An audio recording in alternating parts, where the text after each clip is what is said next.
You're listening to The Hour of the Time. I'm Pooh. And I'm William Cooper. I pledge allegiance to the flag of the United States of America and to the republic for which it stands, one nation, under God, indivisible, with liberty and justice for all. Thank you, my dear. You're welcome. You know, you just get better at that all the time. I do? Yeah, you're starting to sound like a radio person. Even putting the emphasis on the right places and all that kind of stuff. Where'd you learn that? Well, I haven't been teaching you anything. I mean, not about that. I've been teaching you things, but... You mean you haven't taught me the Pledge of Allegiance? That's right. I haven't taught you the way you're saying it now, which is absolutely wonderful. Well, I told you this, but I got it from that Pledge of Allegiance song. I know, but that was years ago. When are you going to play it again? Well, I don't know. Thank you You're welcome. so much You're welcome. for your help. Okay? All right. So, folks, don't go away. I'll be right back after this very short pause. And then we'll get into some leftover business from last night, and then we'll get into some new things, and then we're going to take your calls. Well, ladies and gentlemen, the other end of this phone line tonight, we have Princess Leah. Welcome to the Hour of the Time, Princess Leah. Good evening, Bill. Have you got your Star Raider in Sublo Sneak and ready to go? You got it. Okay. Oh, do you want me to play this now? Well, I want you to explain it first. Oh, okay. Well, after last night's broadcast, I received a phone call this evening from Ron Cross threatening me with legal action because he alleges that I misstated the facts of his case. And so, going over the broadcast and reviewing everything, it was determined that I may have misstated his case in that I said that when the shoplifters in the store were discovered and his fellow employee believed that they were armed, he went to his car, got his gun, and then I said that he held the shoplifters until the police arrived, which would have sort of made it kind of a hero, actually. But that was not what occurred. He went out to his car, got his gun. The police arrived. He went outside, told the police about the shoplifters, and showed them his gun. Which made him a real dummy. Anyway. An absolute idiot. And not only that, but... Kind of a minor point. Well, it's a big point, because I'll tell you what. The guy called, and he called you anonymously, didn't he? Well, actually, I think he may have identified himself, but my phone box doesn't start recording until about a second after the beep, and he started talking before it. But he never did later on say who he was. I had him identified by two of his former friends and associates who know his voice quite well, and of course I've heard him on the radio too. And I was sure when I heard it that it was Ron Cross, and then I had that confirmed by two of his close friends. Well, I listened to the tape. It's totally anonymous. I mean, even if your tape started within 1 or 2 seconds after whatever, he still had time to have at least had part of his name on there. Or left a number for me to call back if I wanted to respond, but he didn't do that. No, it's called No Balls. It's called Miserable Little Stinking Coward. It's called it's called a lot of things. But go ahead and play it. All right, here's the tape. Michelle Moore, and in any case, she had a nice little rendition, if you will, on the radio about me and some of my friends, and I think she better get her facts straight before anything else is said, or we decide to take some type of lawful action. Thank you very much. Next time, get your facts straight, and Bill Cooper's full of bull. Bye. That was it. Okay. So, he's threatening legal action, but I think we've made the correction, although it actually puts him in a worse light than I put him in originally. It sure did. It put him in a terrible light. You kind of made him out to be at least attempting to be a hero. And what we found out, the true facts may be closer to, is that he's just a no-brain, anonymous bullshitter.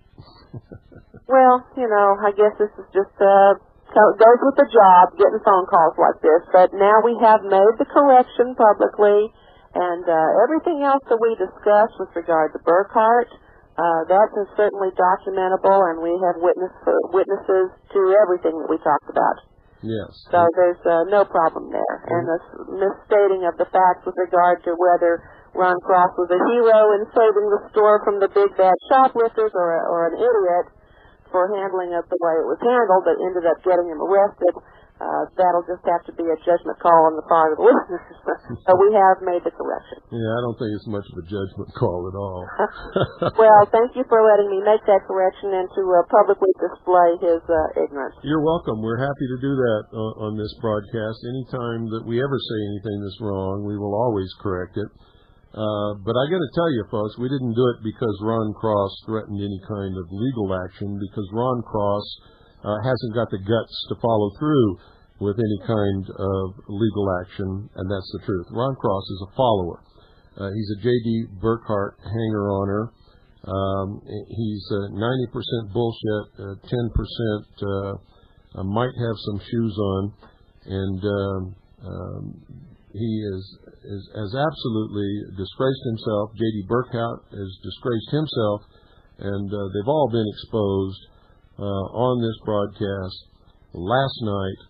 And as Michelle said, we've gone over this with a fine-tooth comb, and we can back up every single statement that was made last night, except for the correction that we just made. And I got to tell you the truth, there's several different stories about that, depending upon who you talk to. And so even the correction we just made may not be the correct one either. But it is certainly the one that was printed in the newspaper, and it's the one that Ron Cross really wants to hear. So that's the one that we gave him. We're going to open the phones and take your calls, and for those of you who may have forgotten the number, or for the new listeners to the hour of the time, the number is 520-333-4578. Good evening. You're on the air. Hi, Mr. Cooper. Hello. Yeah, hi. Calling, hold on. Wait, can you turn that down? Wait. Goodbye. You know, I gave her a tremendous, longer than I've ever given anybody in the history of this broadcast to straighten up her act. When you call any radio broadcast, turn off your radio, folks. Good evening. You're on the air. Hello, Bill. It's Michael in London. Hello. Calling. How are you, sir? Good. Good to hear you. Did you hear about the Bilderberg meeting in King City, Ontario a few weeks ago? Yes, I certainly did. Yeah, it's 2 hours from home. The Toronto Star covered some of it, what they could. They at least made it public that this was occurring, and I'm somewhat vindicated by the local media here, who actually scoffed at me for even mentioning that name one time. They thought it was all a joke, more of a UFO, alien, Bilderberg, one world order crap, basically. I remember when that happened to you. Uh-huh. And I remember, all of the flack and the phone calls, and I remember all of it. Yep, our local paper said secret meeting spawns wild conspiracy theories. Why would it do that? Well, meeting of some of the finest industrialists and wealth of the world spawn a conspiracy theory. That's beyond me. Yeah, it's beyond me, too. Why would they meet in secret? Exactly. And if they did, why would the media be so reluctant to report it? I mean, if you got 5 football players in one bar, it's in every paper in the country. Exactly. They published 80 names of the people attending, and they left 40 out. Well, you've got to give the Toronto Star a lot of credit, because they're the only major newspaper that I have ever seen in the entire history of the Bilderbergers that have even mentioned their name. I'm wondering if the reporter kept his job. But you see, the Toronto Star is not controlled by Conrad Black, who runs Hollinger's. Mm-hmm. He has a stranglehold on the media here in Canada, and the Toronto Star is not controlled by Hollinger's. So that's a possible reason, and I don't see why they would want to snub him, though. He has too much clout. But the reporter had guts, and the paper had guts to print it. Yes, and I don't think the reporter would have lost his job, because if he was going to lose his job, they never would have printed the story. Well, that's another conspiracy theory, you see. Another conspiracy. reporter fired after secret meeting report, you know. No, that wouldn't happen. It would have been the editors that would have been fired. Sure. It amazes me that when I started researching all this, what I came up against, and ignorance, number one, and I guess arrogance, number two. You know, don't rock my world and keep all that to yourself, when basically I was trying to say this isn't a conspiracy. If you look objectively and do some homework, you could view it perhaps as a conspiracy. I don't see it that way. I see it as an unfolding of a plan that with some intelligence you can put pieces together, whether you want to call it a conspiracy or not. I'm tired of that label, because that immediately means you're possibly anti-Semitic, et cetera, even mentioning those things. Well, it's a buzzword, and it means absolutely nothing. It's the nature of humankind to conspire. Exactly. Businesses seek to get together to outdo the competition. Oh, families conspire against other families. Sure. People within families conspire against other family members. People at work conspire against other people at work to make sure they get promoted before the others, or they get the bonus. And you know, it is the nature of humankind to conspire. And this certainly began as a conspiracy. There's no doubt about that. But it's not a conspiracy now. It's all out in the open. They are so arrogant. They are so sure of themselves. They are so certain that we are all so stupid that they don't hide anything anymore. And it's all available for anybody who has the guts and the brains to look for it.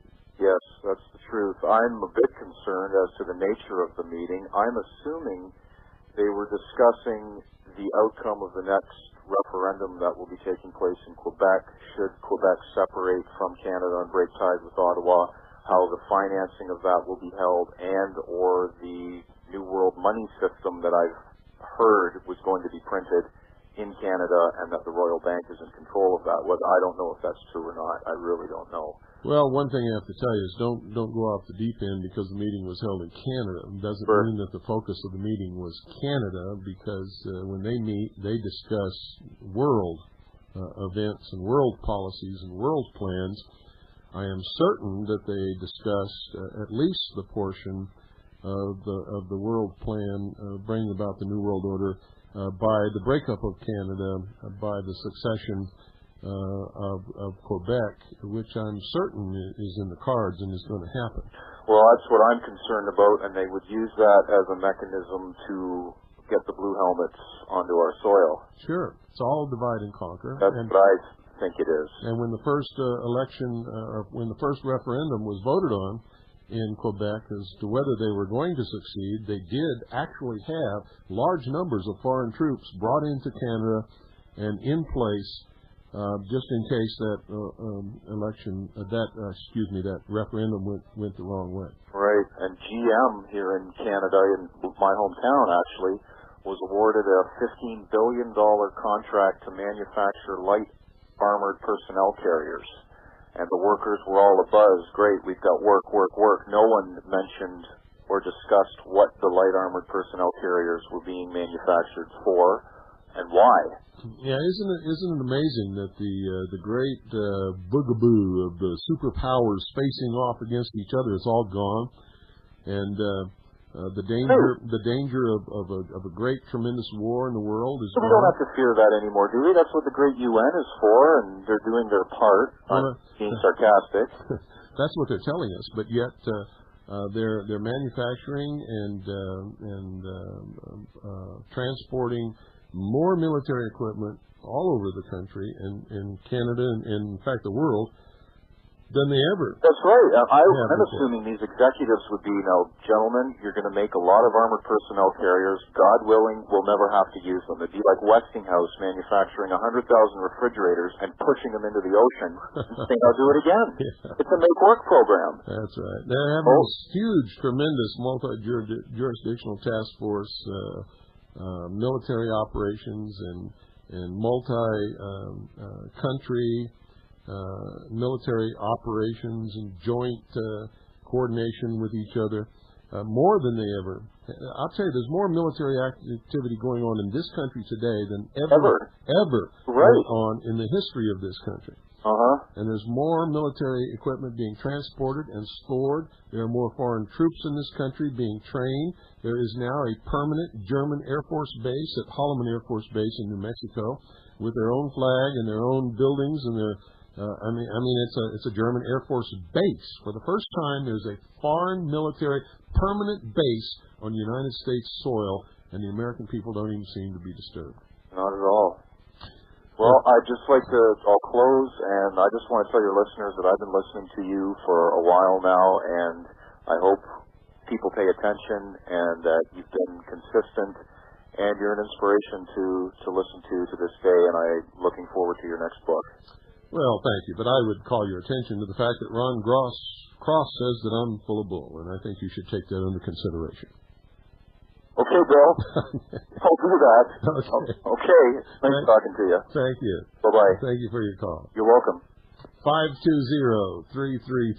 I want all of you to take under consideration and do this seriously. That Ron Cross says that William Cooper is full of bull. Good evening. You're on the air. Yes. Did you hear about the bombing in Saudi Arabia? Well, I'll tell you what. If you don't turn off your radio real quick, we're not going to hear about it now. How about that? Okay, I'll turn it off now. Hurry up. Okay, now. I can't believe that you were listening to this broadcast. You heard what happened at the beginning of the program, and you still had your radio on when you called. Well, but I can't hear you unless I have the radio on. Anyway, the radio's off. Thank you very much. Okay, so what? Did you hear about the bombing in Saudi Arabia? No, I didn't. In Tehran? No. When did this happen? Happened about 7 or 8 hours ago. 7 or 8 hours ago? Something like that. What happened? Well, 150. It was at the Air Force Base, Tehran, Saudi Arabia. They sent in an oil truck which had bombs, and about 150 Americans were casualties. So far, 25 are dead. Who sent in an oil truck with bombs? Well, I mean, of course, the killers didn't identify themselves, but it's allegedly Islamic fundamentalists. Allegedly Islamic fundamentalists? Yes. Well, but they didn't identify themselves. Nobody really knows. Right. So nobody knows that it's Islamic fundamentalists at all. Well, I mean, it could have been the Israeli Mossad. It could have. Could have been. What's your theory? I don't have any theory. I don't know. What I'm trying to do is counteract the bullshit that you just said, that it's allegedly the Islamic fundamentalists, and you don't know that. So I'm just counteracting that with another bullshit statement that it could have been the Israeli Mossad. Well, what makes you think that the Mossad has a higher probability than Islamic fundamentalists? What I'm trying to tell you is if you don't know, neither one of them have any probability, and it is not the proper thing to suggest that somebody may have done it if you don't know that they did it. In some specific group? That's right. You're saying you have no comment? I don't know. I'm just now hearing about it. Oh, I guess you're too busy to watch the news. Watch what news? Are you talking about ABC, NBC, CNN? Well, what would you recommend? Well, I would recommend anything but those. So how do you get your news? I get my news in many other ways. So how would you find out about what happened there if you don't watch the major media? Well, eventually I would find out about it, and I would find out about it in a more accurate manner than I just did, without any assertions that somebody did it, without any proof that they did it. Through private intelligence sources? Yes. Oh, you have your own agents there? Yes, I certainly do. So you'll find out in a day or two what happened? I may find out there may be a fax on my machine in my office that arrived hours ago that I haven't seen. I have been very busy doing many other things today. So when I said it, that's the first you heard of it? Yes. But of course you believe it's a true story. I didn't believe anything about it. I'm just telling you that this is the first I've heard of it. I didn't say I believed it. Well, I'm not saying you believe who did it, but I'm saying you believe there was an explosion there. No, I don't know. That? I have no idea. Well, if you don't believe that, then, I mean, what's there to say? You mean there's a lie about 150 American casualties? I don't know. I've had people call this show and tell some of the biggest lies you've ever heard in your life. Oh, it's on all the major networks. And, I mean, you'll be in tomorrow's papers. I mean, what can I say? I don't know. So, just have you don't trust any media, and therefore... I don't trust anybody. I don't trust any media. I don't trust anything unless I absolutely investigate and verify for myself. And I never, ever lend any credence or substantiation whatsoever to somebody making an allegation against any group or any peoples or any nation or any organization when they don't even know themselves. But you will acknowledge that, once you see it on the media, which you haven't, but once you see it on all the media. No. If I see it on ABC, CBS, NBC, or CNN, it does not mean that it ever happened at all. Could be another lie. It could be total fantasy? Yeah. Did you ever hear of the Tonkin Gulf incident? No. Tell me about it. You never heard of the Tonkin Gulf incident? Yeah, I vaguely, right. Vaguely, huh? I suggest you better do some studying, and I best suggest that you better really pay attention to the bullshit lies and the propaganda that the traditional media bombard us with on a daily basis. If you believe what you see on ABC, CNN, NBC, and CBS without any question whatsoever, then you are one of the biggest sheeple that have ever lived in this whole world. If it really happened and what you reported is true, I thank you for that report. I think you were tremendously way off base for alleging that somebody did it when you don't know who did it from the man in the moon. And I also would admonish you not to be so ready to believe what you see on the established media, because they lie to us every day, 24 hours a day, day in and day out, week in and week out, month in and month out, year in and year out, and I am sick of it. Good evening. You're on the air. Hi, Bill. I'm back. Anyway, the comment I wanted to make was I saw Alan Russo's new film, Man at Hell. Uh-huh. And I thought it was really good and very appealing for a lot of the yuppies that I know. But there's one problem with it, and it's a problem I think for anyone who wants to use it. The point is that there's profanity in the film. And that means I can't really show it to my dad, and I can't show it to my mother. Uh-huh. Can't show it to certain people who would be offended, or many of the people who have kids who'd be watching it. I've yet to see the whole thing. He sent me the short version without the stuff that he knew I would object to, so I really don't know what the whole thing's all about. Well, there's profanity. Well, there's some. What I saw, I have to admit, was very good. But the assertion that selling somebody a videotape and then getting $5 or $10 from them every month to send them a fax is going to turn this country around, is especially after having been the founder of the Constitution Party, which could have really done something for this country. Really rubs me raw. Well, most people are waiting for the Patriots to have some kind of political. What are they waiting for? Why are they waiting for the Patriots? There's no such thing as a knight in shining armor and a great white stallion that's going to come along and rescue you. Stop waiting. People who are waiting to see what we're going to do, who aren't really on our side. But I wanted to ask how your baby's doing. You never mentioned me. Oh, little Allison? Oh, she's doing great. She has the most wonderful Rush Limbaugh impersonation that you've ever seen in your life. Annie, is Allison awake? Annie, is Allison awake? Oh, she's asleep. Well, if she was awake, I'd get her in front of the microphone and let her do her Rush Limbaugh impersonation. You know, she's only 10 months old. She does the most wonderful Rush Limbaugh impersonation that you've ever seen. And one of these nights I'm going to do that. Are you ever going to have an earlier show for people on the East Coast? I don't see how I can have an earlier show unless Tom Valentine dies, and I wouldn't wish that upon my worst enemy.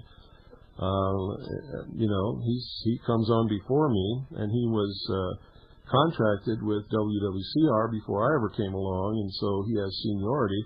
And until he gives up the time slot, there's no way that I can come on earlier. And I don't wish anything bad on anybody ever. Yeah. Well, I think a lot of people are waking up now because, especially here in Florida, they're really attacking the children and the families for HRS. Oh yeah, they're really attacking the family big time, and they want to take the children away from all parents and raise them by the state. And if you get Veritas? Yeah, I do. Then you saw the story, right? I don't always read everything in it. Well, you better read it. There's a story in there that says that a federal court judge has ruled that if you send your children to public school, you have given up all your rights to those children and to any say over what happens to them. Or take any kind of Medicaid,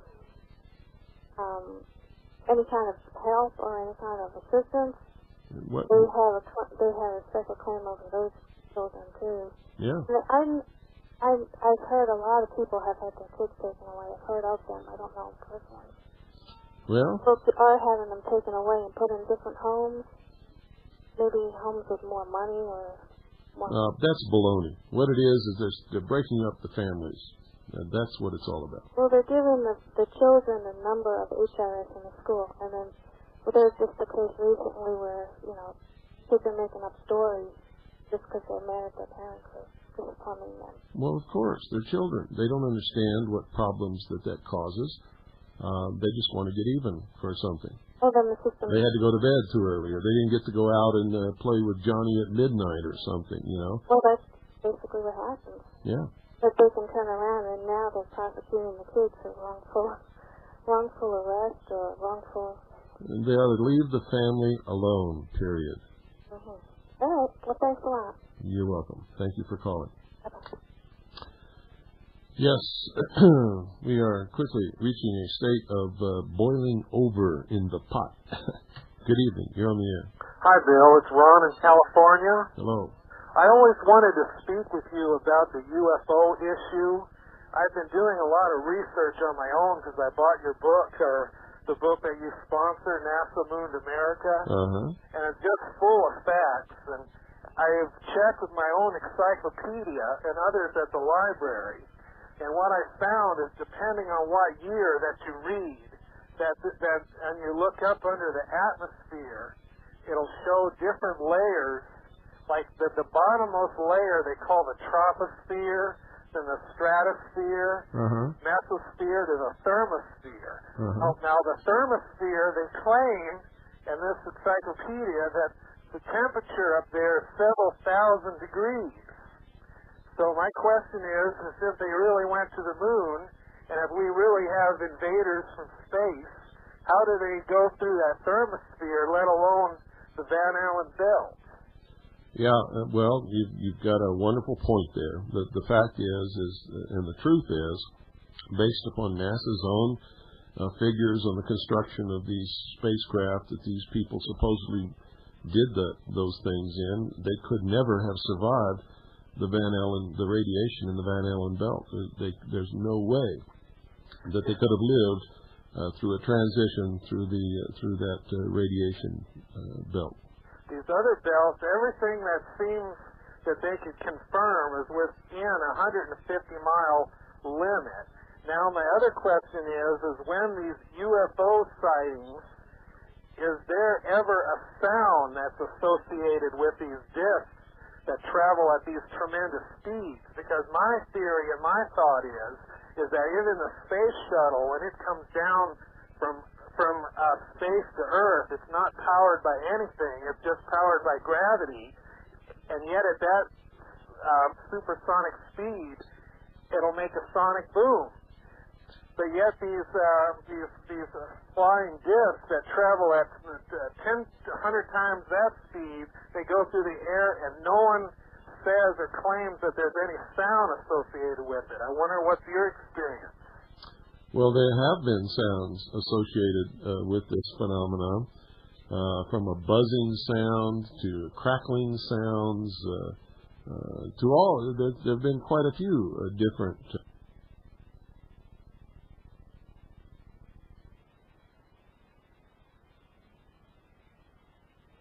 According to our law of physics, if there's really somebody in there, maneuvers Right. See, you're getting to my point. If they have the technology, they probably have something that they can make these flying discs fly at subsonic speeds. But when they show these stunts where they go at this high speed, maybe they're using a different technology to fool us to think that they go.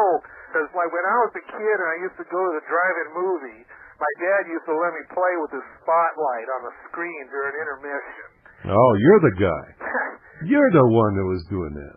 And that, well, there was many others, I'm sure, but the point what I want to make is the same characteristic of shining those beams around is very similar to shining a high-tech laser beam with some type of imaging on it that would give an illusion of these feats. And also when we think of stealth, we think of usually stealth to hide from radar. Well, what if they're experimenting with things to make things appear on radar that's not really there?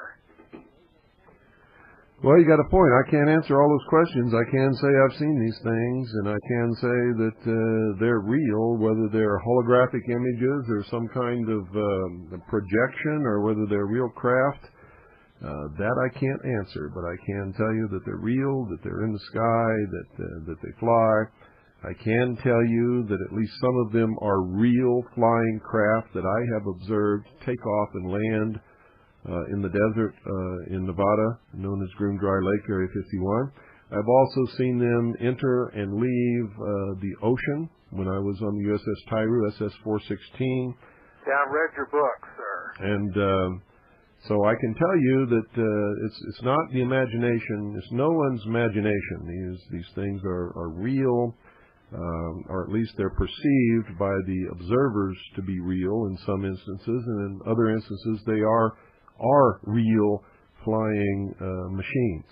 Well, what I think was so, amazing is that all the other technology that came from the war, the turbojet engine, the swept wings, all of that stuff, they capitalized on it right away. We saw airliners and everything with this technology. But then it just seems funny that they would hold back this flying disc technology just so they could bring terror on us. Oh, it's not funny at all. Not if they really want their new world order. You see, this was propounded in 1917 by John Dewey, the father of this ridiculously failed educational system that we have. Oh, I understand all that. I know today. about H.G. Wells and the power of the media. My dad told me the story when they were all clustered around a radio there in New Jersey, and they played the H.G. Wells drama War of the Worlds. Everyone went nuts over that. So I know they have a plan to do that. But I just wonder if they really have that technology to do it, and they might want to fool us in some other manner. That's my thought. Well, if they had the technology to do it, they would have already done it. You see, that's the problem.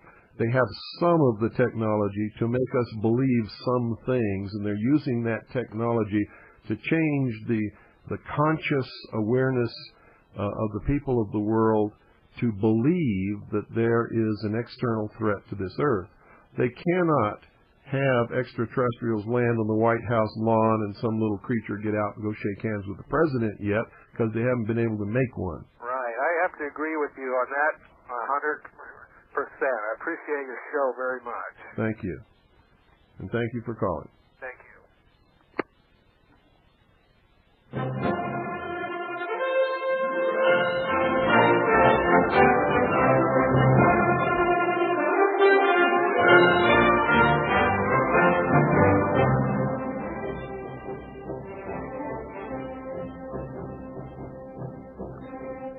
Ladies and gentlemen, the Hour of the Time is brought to you by Swiss America Trading.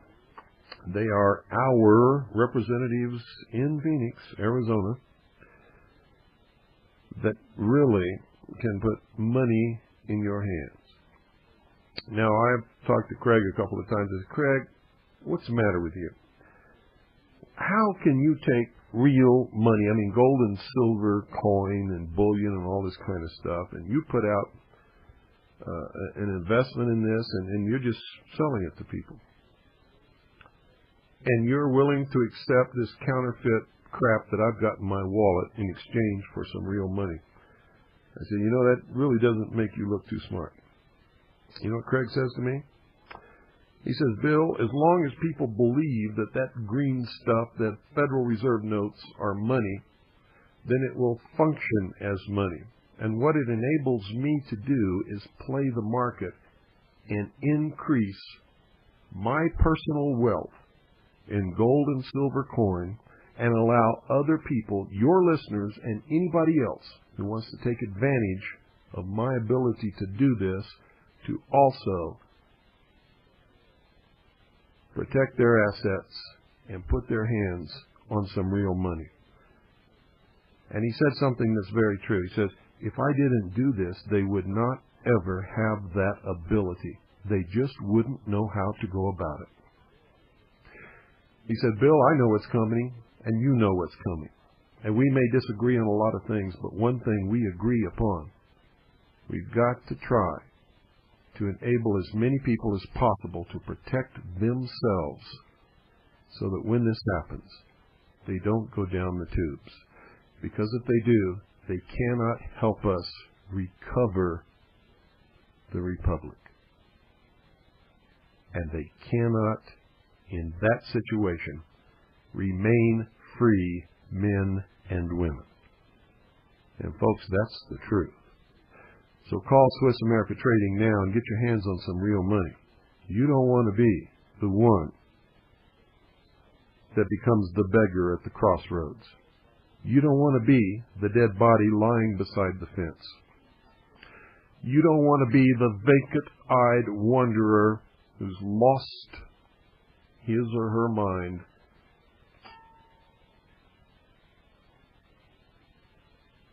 That is walking on a journey to nowhere. 1-800-289-2646. Do it now. 1-800-289-2646. I'm going to tell you right now, I think when the buffalo chip hits the fan in this country, most Americans who have never, ever even considered the fact that anything bad could happen to them in this country are simply going to lose their minds. 1-800-289-2646. Do it now. Thank them for sponsoring the Hour of the Time. Get your hands on some real money. 1-800-289-2646.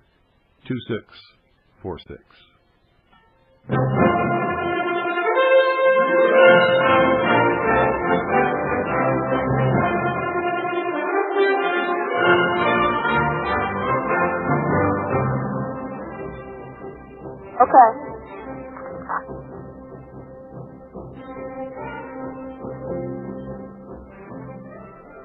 Okay, what? Hello? You're on the air. Hello, Bill. Yes. Hi, how are you? Fine. I've been listening to you for a while. I think you're a great guy.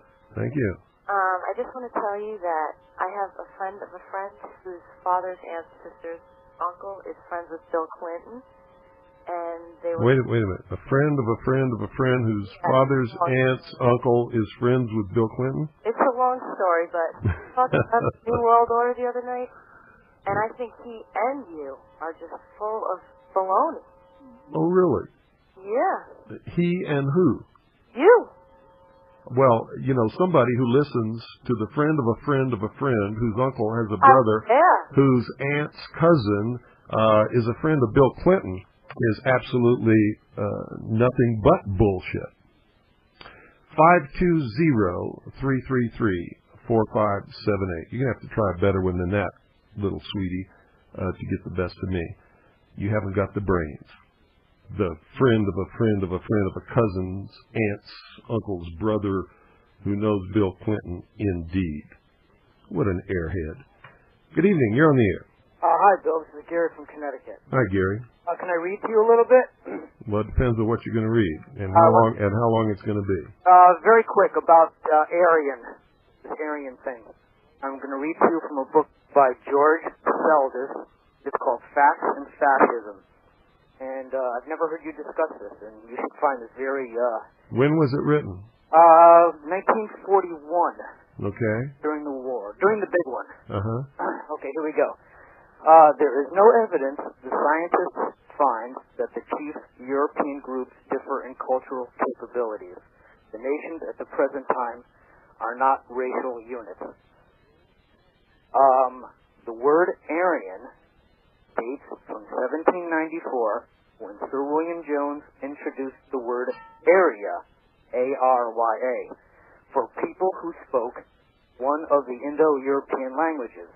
Professor Max Müller, a German professor of philosophy at Oxford, in 1853 promulgated the theory that Aryan languages must have originated with an Aryan race. Many Germans leaped upon this idea to boast of a superior Aryan German people. By 1888, Professor Müller, who was a scientist and therefore open-minded, confessed his error. He wrote, "I have declared again and again that if I say Aryan, I mean neither blood, nor bones, nor hair, nor skull. I mean simply those who speak an Aryan language.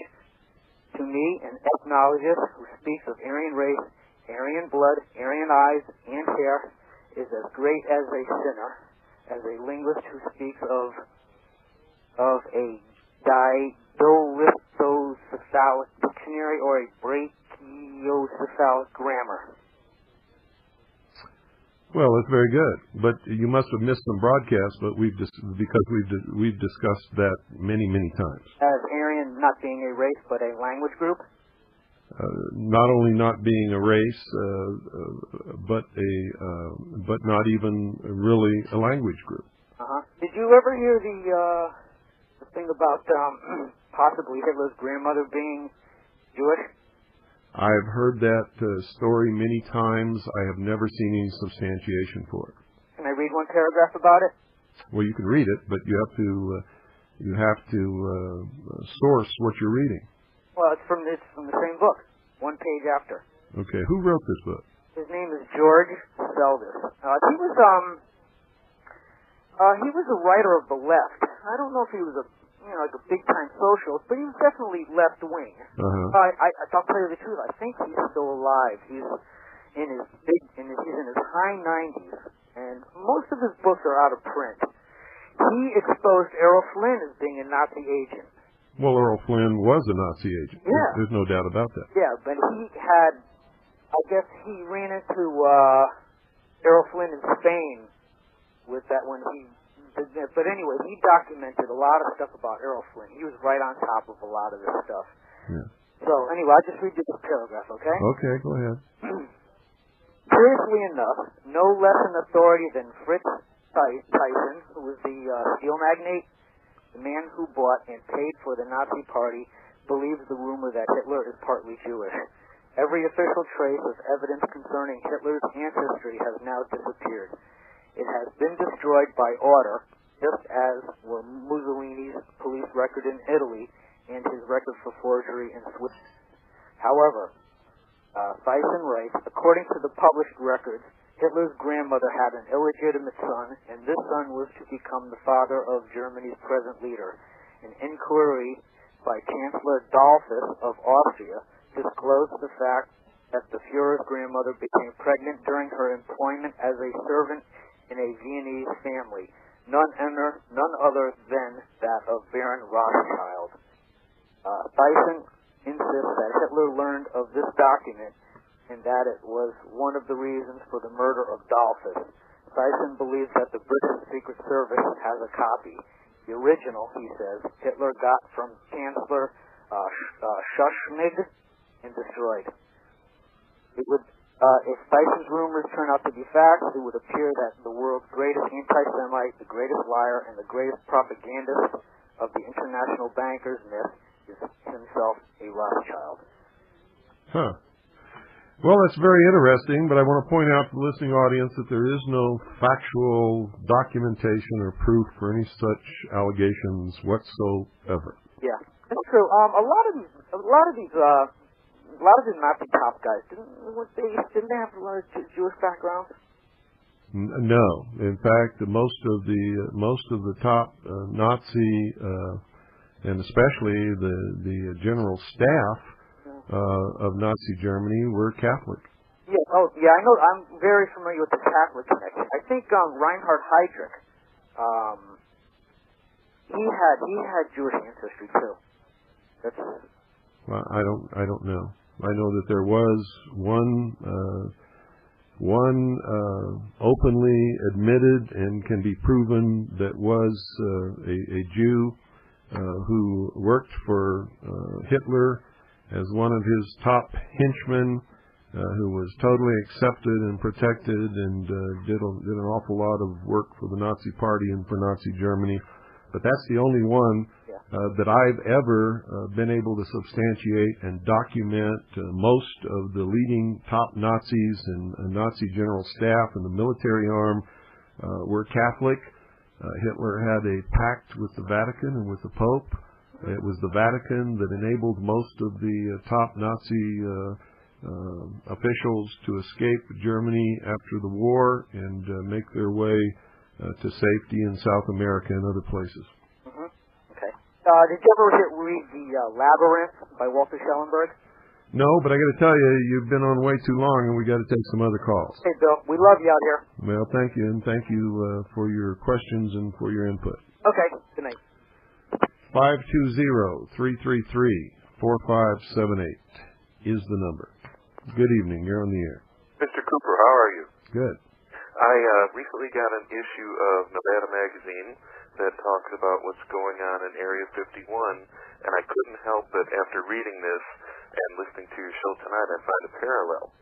On Area 51 right now, they're selling memorabilia, memberships in the Groom Lake Yacht Club, T-shirts, mugs, and I've been listening to your show tonight, sir, and all I can say is that you have the patience of a saint, because some of the calls that you are getting and the way that you are dealing with them only proves once again that you have been around more than once, and I give you a lot of credit for it. I just saw a parallel between the two things. Well, thank you.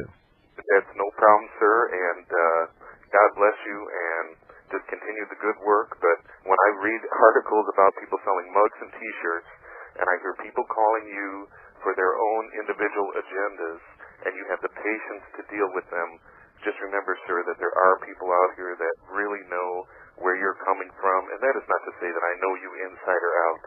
It is just from the years that I've listened to you, reading your book, and I give you a lot of credit for the patience you have this evening. Well, thank you. I don't always have that patience. If you've been listening to me for very long, you probably know that. I do, and I was glad I got through, because I've been trying, and I'm basically just getting kind of a kick out of it, because it's almost like a lot of the calls there are trying to market you for whatever their purpose is, to somehow make it seem like, oh, now Bill Cooper is taking calls about this, that, and the other, and he's just going to entertain any topic that people have. And like I said, I'm not trying to put words into your head, but there are those of us out there that realize what's going on, and we just give you a lot of credit for it. Just don't do this too often, okay? Don't do what too often? Take calls on any particular topic unless you feel like that it is helping the uneducated masses. In that case, I'll give you a pass on it, sir. Well, it does if I can set the caller straight on what it is. You see, if they call and they want to broach a subject and I just arbitrarily cut them off, then I'm accused of not allowing certain subjects to be discussed. But if I let them discuss the subject and the truth comes out in that discussion, whatever the truth may be, then I've done a service to the listeners, and I have not allowed them to further their agenda. Then what I'm basically doing is seconding what you just said. Okay. Keep up the good work, sir. Thank you. And have a good evening. You too. Bye-bye. 520-333-4578. And I've also been known to just arbitrarily cut somebody off if I think they're full of absolute bullshit, and I'll continue to do that anytime I think that. Good evening. You're on the air. Hi, Bill. This is Tom from Indiana. Mm-hmm. I've got a question for you. In light of all this crap that's been finally hitting the press about the Clintons and all the indictments and convictions and everything, are you still going to stick with your earlier prediction that Bill will still be our next president? Unless there's some kind of a miracle or they can make some of these charges stick, because right now all they are is allegations. They don't have anything on Bill Clinton or Hillary. So you're still kind of feeling like he's going to slip through it just like he always has in the past. They don't call him Slick Willie for nothing. Do you think old dead fish Dole is going to capture the American heart? Well, I sure am not too enthusiastic about it. I just wondered if there were, with all the bad press, I was just wondering what your opinion was as to whether or not they were going to try to dump Clinton and substitute somebody else in there. Let me tell you something. Any kind of publicity is better than no publicity at all. Yeah, as long as they spell the name right. That's right. So every time Bill Clinton's name is in the news and Dole's isn't, it's another vote for Bill Clinton. I don't care what they're talking about unless they can make something stick in a court of law. So with all the other evidence and all the other people that are dropping around him, you don't think that there's any... What evidence? Well, the people that have been convicted for the financial transgressions that are like... Oh, wait a minute. Whoa. Have you ever known anybody who's been convicted for anything?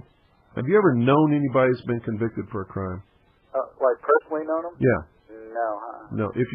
What if you did? What if you lived next door to somebody who was convicted for murder and you knew him real well? Right. Does that make you a murderer? No, I see what you're saying. So I hope you see what I'm saying, because if you don't, this whole country's down the tubes. Yeah, no, if you want to get Bill Clinton, get him. But don't try to burn the man because somebody that he knows got burned. Well, I guess what my question, I'm not asking that. My question is, with all the other people that have been convicted who he had dealings with and that were in his campaign, is there going to be any evidence come out of that he himself was involved in some of that wrongdoing? I don't know. I truly don't know. I think the man is as dirty and as crooked as hell, but until somebody can prove it, he's going to be the next president. I'm telling you that right now. It's the truth, and you better listen to it. I'm not doubting it. I'm just trying to see, in light of all the new stuff that's coming out, if you still held to it, and the answer obviously is yes. Oh, absolutely, yeah. If they can't make it stick, he's the next president.